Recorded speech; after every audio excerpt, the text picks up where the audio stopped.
ዛሬ በዚህ ትውልድ ላይ ዛሬም ነብዩ እየተሰደቡ ነው ታውቃላችሁ ዛሬም የእስልምና ክብር እየተደፈረ ነው ይሄ ትውልድ ባለበት ዘመን ውስጥ ይሄ ለኛ ሞት ነው ታምናላችሁ ምንድነው መልሳችን አማም ረብ العالمين በዚሁ አጋጣሚ ይሄንን መልእክት ማስተላለፍ ፈልጋለሁ ለሚሰሙት ሁሉ በዚህ ሰሞን በሚዲያ እየተንሸራሸረ ያለ የነብዩ ክብርን የነካ ሰው ነብዩን አይደለም የደፈረው ነብዩ ማይደፈር ስብዕናና ክብር ያላቸው ነው አላህ ከፍ ያደረጋቸው ነብይ ናቸው ሰለላሁ ዐለይሂ ወሰለም ይሄ ግለሰብ በአዲስ አበባ አስኮ ብርጭቆ ኮንዶሚኒየም ብሎክ 102 ክፍል ላይ ይኖር እንደነበረ ተነግሯል السلام عليكم ورحمة الله وبركاته ودي تكبراتشو كبراتنا كبران ود بيسابوچه ሁላችሁንም ሰላም ብያለሁኝ ኡስታዝ አቡበክር አህመድ ዝምታውን ሰብሯል እንዲሁም ኡስታዝ አህመድ ዲንጀበልም ዝምታቸውን ሰብረዋል ሁለቱም የተለያየ ጉዳይ ላይ ነው ዝምታቸውን የሰበሩት በመጀመሪያ ስለ ኡስታዝ አቡበክር አህመድ ጧት ላይ ምናልባትም ጫፍጫፉን ነካነካ አርገላችኋለሁ ያልሰማችሁ ሰው ይተኖሩ ይችላልላችሁ እፎይ የሚባል የሶሻል ሚዲያ ስም ያለው አንድ መልከጥፉ ሰውዬ በታላቁ ነብይ አለይሂ ሰላቱ ወሰለም ላይ ድንበር ተላልፏል ታላቁ ነብይ አለይሂ ሰላቱ ወሰለም ሙስሊሞች ካሁን በኋላ የእርሳቸውን ስም ሲጠሩ እንዲሸማቀቁ እናድርግ ብሎ ዘመቻ ጀምሯል ነብዩ መሐመድን ሰለላሁ ዐለይሂ ወሰለም እንኳን ለንሸማቀቅባቸው እንኳን በስታቸው ልናፍርባቸው ለርሳቸው ፊዳ የምንሆነን ቤተሰቦቻችን ልጆቻችን ንብረታችን ብሎም ራሳችን በላይ የምንወዳቸው ታላቅ ነብይ ናቸው ስላልገባችሁ ነው ኡስታዝ አቡበክር አህመድ ቪዲዮውን ጋብዛችኋለሁ በጽሁፍም ቀርቧል ሌላኛው ደግሞ ኡስታዝ አህመድ ዲንጀበል ደግሞ መላሽ የሰጠው በኢትዮጵያ አየር መንገድ ዙሪያ ነው የኢትዮጵያ አየር መንገድ እንደምታውቁት ሂጃብ ለብሳ እዛው ተቀጥራ መስራት አትችልም አንድ የሙስሊም ሴት ሂጃብ ደግሞ አትለብሱም ማለት በአጭሩ ሙስሊሞች እዚህ ተቋም ላይ አትሳተፉ ማለት ነውና ከመጅሊስ ለፍስፍስ የሆኑ መጅሊስ በነገራችን ላይ መጅሊስ አንዳንድ ጊዜ ለፍስፍስ ነው በጣም ጠንካራ አይደለም እንደጠበቅነው አልሆነም ማለት ነው ለኡስታዝ አህመድ ዲንጀበል ደብዳቤ ላከለት ኢፍጣር ተጠርተሃል ብሎ ኡስታዝ አህመድ ዲንጀበል መጀመሪያ የሙስሊሞችን መብት ያክብር ሂጃብ ለብሰሽ አሰሪ ማለት አንድ ጤናማ የሆነች ሙስሊም ሴት ጸጉሯን አውጣ አትሄድም አበደን የፈለገ ኢማኗ እንኳን ቢደክም ማለት ነው ሙስሊሞችን ግን ይሄ ሀገራችሁ አይደለም እዚህ አትሳተፉም ተብለው እኛን ኢፍጣር መጥራት ምንድነው ይሄን በእኛ መሳለቅ ነው ይሄ ለኛ ያስፈልገንም መጀመሪያ ሙስሊሞችን የሙስሊም እንስቶችን የሙስሊም ሴቶችን የሙስሊም ሱመያዎችን ያክብር ከዛ በኋላ እኛን እንደጠራ ነው ብሏል ኡስታዝ አህመድ ዲንጀበል አላሁ አክበር እና እኔ እዚህ ላይ መገኘት አልችልም ብሎ ለደብዳቤው ልኳል ማነው ለደብዳቤው ለላከለት ግለሰብ መልሶለታል ማለት ነው ይሄ ፍጣር አይደለም በእኛ መሳለቅ ነው በእኛ መጫወት ነው ሙስሊሞች እዛ ተቀጥረው መስራት አይችሉም ኢትዮጵያ ምናልባት ግንባር ቀደም የሚባለው ተቋም የኢትዮጵያ አየር መንገድ ነው አንዲት ሙስሊም ሴት ሂጃብ ለብሳ እንድትሰራ አልተፈቀደላትም ይሁላ ማለት በሙስሊሞች መሳለቅ ማለት ነው ሌላው ዓለም ላይ እየሰሩ አይደል ኒቃብ ለብሰው ሂጃብ ለብሰው በፈለጉበት ግን የኢትዮጵያ ሙስሊሞች በጣም ደካምነታችን የሚያሳይ ነው ዛሬም ድረስ አልነቃንም ለማንኛውም ይሄን ያልካልኩኝ ያው የኡስታዝ አህመድ ዲንጀበል ባጭሩ እኔ አየር መንገድ ማፍጠር አልችልም ምክንያቱም ብዙ ሙስሊም እህቶቼ አትቀጠሩም ሀገራችሁ አይደለም ተቋማችሁ አይደለም ይሄን ከፈለጋችሁ እኛን መስሉ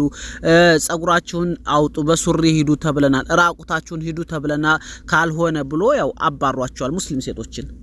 ይሄ ግልጽ ነው ማለት ነው ግልጽ ነው እዚህ ላይ እኔ መገኘት አልችልም ያሳፍራል ለኛ ውርደት ነው በእኛ ላይ መሳለቅ ነው ብሏል ማን ታላቁ ኡስታዝ አህመድ ዲንጀበል አላሁ አክበር ሌላኛው እንግዲህ ዛሬ ኡስታዝ አቡበክር አህመድ ያለውና በየ ደግሞ ከዱባይ አንድ ተሰማ እጅግ በጣም ጉድ ያስባለ የኛ የኢትዮጵያኖች ጉድ የማያልቅ ዱባይ ላይ ሄደው 50,000 ድርሃም ባንክ ሰርቀዋል ማለት ባንክ ሰብረው ሰርቀዋል ማን ኢትዮጵያኖች አራት በኢትዮጵያ የዱባይ ፖሊስ በቁጥጥር ስር አውሏቸው መግለጫ አውጥቷል ማለት ነው በጣም እናሳፍራለን የምር በጣም እናሳፍራለን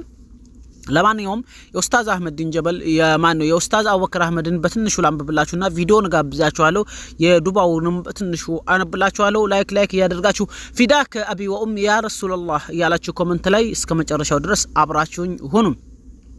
ኡስታዝ አቡበክር አህመድ ከነፍሳችን በላይ አብልጠን የምንወዳቸው ውድ ነብያችን ክብር የማንደራደር መሆኑን ሁሉም ሊያውቅ ይገባል የኢትዮጵያ እስልምና ጉዳይ ጠቅላይ ምክር ቤት የፕሬዝዳንት ጽፈት ቤት ኃላፊ ኡስታዝ አቡበክር አህመድ ከሰሞኑ በተለያዩ ሶሻል ሚዲያዎች ድንበር የሚያልፉ ግለሰቦችን አስመልክቶ መልእክት አስተላልፏል። የፋሪ ክፍለ ከተማ እስልምና ጉዳዮች ምክር ቤት ከኢትዮጵያ ሙስሊም ወጣቶች ካውንስል ጋር በመተባበር የተዘጋጀው የዳዕዋ መድረክ በርካታ ሙስሊሞች በተገኙበት መልእክት ያስተላለፉት ኡስታዝ አቡበክር አህመድ ከነፍሳችን በላይ አብልጠን የምንወዳቸው ሁሉ ነብያችን ክብር የማንደራደር መሆኑን ሁሉም ሊያውቅ ይገባል ሲሉ ተናግረዋል ይላል። እኛ እምነታችን ከምናስተምርበት ወቅት ፈጽሞ የሰው እምነት ላይ ድንበር አናልፍም፣ እስልምናም ያንን አያዘንም ያሉ ሲሆን ሌሎች የእምነት ተቋማትም ድንበር የሚያልፉ ግለሰቦችን ተው ሊሉ ይገባል ብለዋል። እንደ ተቋም በህግ መሄድ እስካለብን ጥግ ድረስ እንሄዳለን ያሉ ሲሆን ሙስሊም ማህበረሰብ በተለይ ወጣቱ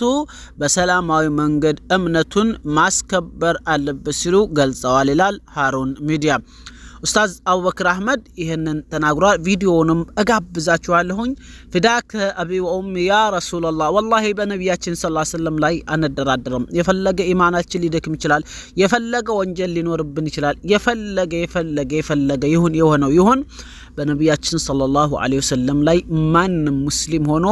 የጤፍ ፍሬ ታክል የሚደራደር አይመስለኝም። ለዱንያ ጥቅም ብሎ ምን ፈለጋ ነገ ትቷት ለሚሞት ብሎ ተተሻለመሞች ብለሽ እርግጠኛ ነኝ አትደራደርም። ለመመሳሰል ብሎ ለቲክቶክ ጊፍት ብለው አንዳንድ እኔ በጣም ማከብራቸው በጣም ትልቅ ቦታ መሰጣቸው ሰዎች በጣም ወርደው ያዩዋቸው ነው። በተለይ በጣም እየተልከሰከሱ በእምነት ዙሪያ ላይ በጣም በቃ እምነታቸውን እርስት ያደረጉ ሰው በቃ ከሰው ጋር ይኗኗር ችግር የለውም፣ ግን እምነቱን ቢያንስ እምነቱን ባከበረ መልኩ ወይም ደግሞ የተወሰነ እንኳን በጣም ድንበር ባላለፈ መሆን መልኩ አለበት እንጂ ሰው ለገንዘብ ብቻ ብሎ የመጨረሻ መዘቀጥ የለበትም ላችሁ ወዳለሁ። ይሄን ያህል ካልኩኝ ዛሬ ደግሞ ወደ ዱባው ለፍ ምክንያቱም ቪዲዮው እንዳይረዝም የአህመዲን ጀበልን አነግሪያችኋለሁ። ያው ጽሁፉን ያላነበብኩላችሁ አተታ እንዳይበዛ እንዳይረዝምባችሁ ብዬ ነው ያው በአጭሩ ስላነበብኩት የነገርኳችሁ ማለት ነው። አሁን ደግሞ ወደ ዱባው እንለፍና አጠር አድርጌ ልንገራችሁ በዚሁ እንሰራበት ማለት ነው። የዱባው ጉዳይ 3 ሚሊዮን ድርሃም ይላል። 3 ሚሊዮን ድርሃም የዱባይ ብር 3 ሚሊዮን ድርሃም አላሁ አክበር በሉ ነው እንደሚባለው። ምን አላሁ አክበር ያስበላል። ሰርቀው ነው አግኝተው አይደለም። 4 ኢትዮጵያውያን በቁጥጥር ስር ውለዋል ይላል። 4 ኢትዮጵያውያን በቁጥጥር ስር ውለዋል። የሚያሳዝነው ደግሞ 3 ሚሊዮን ድርሃም ሰርቀው አብዛኛውን ብር ወደ ሀገር ልከውታል ይላል ማለት ነው የዱባይ መንግስት። እና በጣም ያሳዝናል። በጣም ሳውዲ ላይ ነበር ደግሞ ዱባይ ላይ ሄደን እጅግ በጣም አዘግናኝ ነው ማለት ነው። ኤሚሬትስ ዱባይ ይላል። ግማሹን ገንዘብ ወደ ኢትዮጵያ በሐዋላ ልከውታል ይላል። በዱባይ ናይፍ አካባቢ 4 ኢትዮጵያውያን አንድ ሱቅ ውስጥ በሌሊት ገብተው 3 ሚሊዮን ድርሃም ወደ ብር ሲመነዘር በጎግል 106 ሚሊዮን 848370 ብር ከ90 ሳንቲም ሰርቀው የተሰወሩ ሲሆን የዱባይ ፖሊስ በቴክኖሎጂ በመታገዝ 4 ኢትዮጵያውያን በቁጥጥር ስር አውሎ ምርመራ አድርጓል። ምርመራውም ገንዘቡን እንደወሰዱ አምነው ግማሹን ገንዘብ ወደ ኢትዮጵያ በህግ ወጥ ሐዋላ እንደላኩት ተናግረዋል። የዱባይ ፖሊስ ክስ መስርቶ ወደ እስር ቤት አስገብቷቸዋል ይላል ማለት ነው። ዱባይ ላይ ቀልድ የለም፣ አረብ ሀገር ላይ ቀልድ የለም። ኢትዮጵያ ላይ ሆነ ተሳልቅ፣ ዱባይ ላይ ኢትዮጵያ ላይ ሆነ ስረቅ፣ ዱባይ ላይ አረብ ሀገር ላይ ማንኛውም አረብ ሀገር ላይ ቀልድ የለም ሀቢቢ፣ ቀልድ የለም። በጣም ያሳፍራል፣ ስማችን ይሰብራል፣ ቅስም ይሰብራል። በህርንበት ለክስክስሮች ነን አብዛኞቻችን።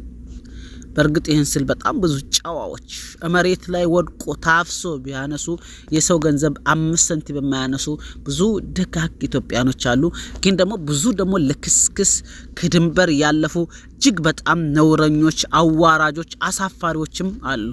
3 ሚሊዮን ብር እስካሁን ድርሃም ማለት ነው። እስካሁን ድረስ አረብ ሀገር ላይ እንዲህ ያለ አልታወቅም። ቤት ሰብሮ የሚሰርቅ ኢትዮጵያ የመጀመሪያ ማለት ነው። ሳውዲ አረቢያ ላይ ነበር እንደዚህ ሰው በመግደል በመገዳደል በምናምን ሳውዲዎች የጠሉት። አሁን ደግሞ ወደ ዱባይ እያሳለፉት ነው ማለት ነው። በጣም ያሳፍራል። ለማንኛውም ዛሬ እየላችሁ የመጣው 3 ጉዳዮች ናቸው። አንደኛው ኡስታዝ አቡበክር አህመድ የመለሰው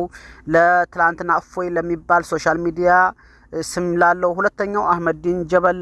ለኢትዮጵያ አየር መንገድ የሰጠው ምላሽ ናቶሎ ደብዳቤ ተልኮልሃል ናቶሎ አፍጥር ተብሎ ሲበባል ይሄን ደግሞ የላኩለት የሚያሳዝነው የመጅሊስ አመራሮች ናቸው እና አንተም እንድትገኝ ደብዳቤ ተጠጣ ሲሉት አህመዲን ጀበል ምንድነው ያለው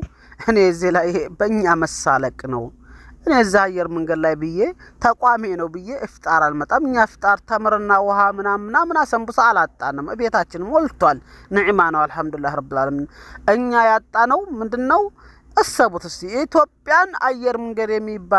የሚያክል ትልቅ ተቋም የኢትዮጵያ ሙስሊሞች አይሳተፉም የኢትዮጵያ ሙስሊሞች የላቸውም እዛ ላይ ሀገራዊ ዕውቅና የላቸውም ማለት ይችላል እና በጣም ያሳፍራል አህመዲን ጀበል ለዚህ ነው የመለሰው ሶስተኛው ደግሞ ዱባይ ላይ 3 ሚሊዮን ድርሃም ሰርቀዋል ማለት ነው ባጭሩ ዛሬ እነዚህ 3 ጉዳዮች ላይ ነው ያጠነጠነው ይበቃናል ሰላም አለይኩም ወራህመቱላሂ ወበረካቱ ቪዲዮን ጋብዛችኋለሁ መጨረሻ ላይ በዚሁ ግን ልሰናበታችሁ ስለዚህ በእናንተ ዘመን ነብዩ መነካት ሞት ነው ይሄንን በሞት የመጨረሻው ከነብዩ ሞት በላይ አይደለም እኔ በሞት ድል ብናደርግ ቦታ እንዳትነቁ እናንተን የሚደፍረው በማንነታችሁ አይቶ ብዙ ተስፋላችሁ ዛሬ በዚህ ትውልድ ላይ ዛሬም ነብዩ እየተሰደቡ ነው ታውቃላችሁ ዛሬም የእስልምና ክብር እየተደፈረ ነው ይሄ ትውልድ ባለበት ዘመን ውስጥ ይሄ ለኛ ሞት ነው ታምናላችሁ ምንድነው መልሳችን አማም ረብል ዓለሚን በዚሁ አጋጣሚ ይሄንን መልእክት ማስተላለፍ ፈልጋለሁ ለሚሰሙት ሁሉ በዚህ ሰሞን በሚዲያ እየተንሸራሸረ ያለ የነብዩ ክብርን የነካ ሰው ነብዩን አይደለም የደፈረው ነብዩ ማይደፈር ስብዕናና ክብር ያላቸው ነው አላህ ከፍ ያደረጋቸው ነብይ ናቸው ሰለላሁ ዐለይሂ ወሰለም ምንም የሚሹ ሰው አይደለም ግን ድፍረቱኛል የክርስትና እምነት ተከታይ ወገኖች ቤተ ክህነት እስልምናን ስንሰብክም ስናስተምር ሰዎች አምነውበት እንዲመጡ እንጂ ሰዎችን አስገድደን እንድናዝ የታዘዝንበት ዲን አይደለም አድርገንም አናውቅ የትኛውም እምነት ክብር እንዲነካ አንፈልግም ያም የታዘዝነው በቁርአን ላይ ነው አላህ የሌሎችን እምነት አትሳደቡ እምነታችሁን ታሰድባላችሁና ጌታችሁን ታሰድባላችሁ ስላለ ይሄንን እናደርግ ሰዎች በአስተምሮት ይጥሩ ይስበኩ አደባባዩን ይቆጣጠሩ ችግር የለብንም ሐቅ ያለው ሜዳው ላይ ይውጣ ነገር ግን የእምነቱን ረምዝ ይሁን የእስልምና ከነፍሳችን በላይ የምንወዳቸው ነብይ አንድ አይደለም 100 ጊዜ ፊዳ የምንሆንላቸው ነብይ መንካት ግን የዚህ ኡማ ክብር መንካት ነው ስለዚህ ዝም እንደማንል ሊያቆት ይገባል እንደ ተቋም እንቅስቃሴ ተጀምሯል እስልምና ጉዳይ ተቋሙ ክስ ይመሰርታል ይሄን ድርጊት ዛሬም ትናንትም በፈጸሙ ሰዎች ላይ የህግ አስከባሪ አካላቶች ሰዎቹ በህግ ቁጥጥር ስር እንዲውሉ አላስፈላጊ ነገር እንዳይደረግ እንዲያደርጉ በህግ ተጠያቂ እንዲሆኑ እንጠይቃለን ህጋዊ ስርዓት ተከትለን እንሄዳለን ይሄን ያነሳሁት እናንተ ወጣቶች ዲናችሁን ስተው ይሄ ነው ማንነታችሁ የሚመጣው እናንተን የሚደፍረው በማንነታችሁ አይቶ ስለዚህ በእናንተ ዘመን ነብዩ መነካት ሞት ነው ይሄንን አስቡት ዲን ከለቀቀ ብዙ ጊዜ መድረክ ላይ እናገራሉ ነብዩ ሰለላሁ ዐለይሂ ወሰለም እሁድ ጦርነት ላይ ጀበል ሩማት ላይ እነዛን 50 ሩማቶችን ሲያስቀምጧቸው ወስያቸው ምን ነበር በሞት እንኳን ቦታ አትልቀቁ ነው አይደለም በሞት የመጨረሻው ከነብዩ ሞት በላይ አይደለም እኔ በሞት ድል ብናደርግ ቦታ እንዳትለቁ ቦታ ለቀቁ ኡማው ዋጋ ከፈለ ሐምዛን አጣ ረዲየላሁ ዐንሁ እነዛን ኺረተ الخلق የተባሉ ኺረተ الصحابه 70 ሹሃዳء الهدى አጣናቸው ሁሉ ጊዜ ቦታ ከለቀቅን ምን ከፍለ ይዋጋ ቦታችሁን አትልቀቁ መልእክቱ ዛሬ ለምናየው ተራራ ምልክት ይሆናል እንጂ መልእክቱ ዛሬም ድረስ አለ ቦታችሁን ከለቀቃችሁ ዋጋ ትከፍላላችሁ ወጣቶች ወደ ቦታችሁ ተመለሱ የዚህ ኡማ ተስፋ ናችሁ ይሄ ኡማ በእናንተ ማንነት ላይ የተመሰረተ ነው የትናንት ታሪክ ሲወራ እነዛ ወጣቶች ነው እንዲናሻገሩት ዛሬም እነዚህ ወጣቶች ነው ይሄን የሚጠብቁት ይሄንን እንድታስቡ ትፈልጋለሁ